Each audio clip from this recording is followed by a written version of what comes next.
marquons peut-être juste, on appuie sur pause et on la décrit, l'histoire, sous l'angle de la communication politique et du phénomène sociologique. Très très intéressant. C'est quoi l'histoire? Au départ, c'est une histoire vraie qui m'arrive en tant que mère, un père de famille qui vient me voir et qui me dit, parce que tous les vendredis je fais une permanence, et qui me dit, monsieur le maire, je suis scandalisé, ah bon, qu'est-ce qui vous arrive? Voilà, j'habite au 14e étage de la tour Chenonceau, en l'occurrence, depuis j'ai démoli. Et donc il me dit, j'habite au 14e étage et je travaille de nuit.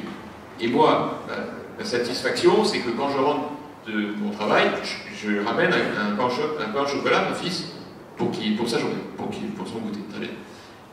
Et il me dit, je suis furieux, il vient de se faire agresser, c'est qu'au début des années 2000, par des voyous qui lui ont arraché son pain au chocolat, toi tu ne manges pas pendant le ramadan, etc.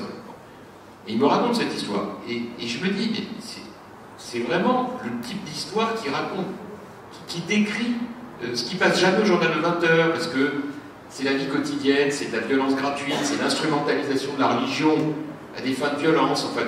Bon. Je raconte cette histoire.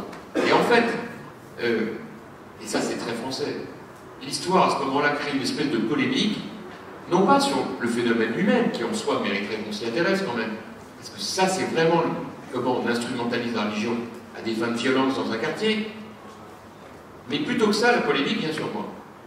Comment est-ce qu'il a pu dire ça? Quel scandale, comme si ça n'était pas convenable, etc. Et c'est devenu n'importe quoi. Copé dit que les musulmans mangent les pains au chocolat des enfants, et puis pourquoi pas Copé dit que les gens mangent des enfants. Enfin, on était dans la désinformation la plus grotesque et même la plus irresponsable.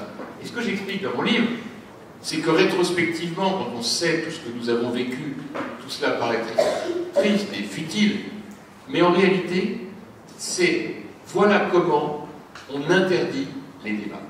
Parce que derrière ça, il y a une réalité, d'une part de notre société, contre laquelle il faut combattre.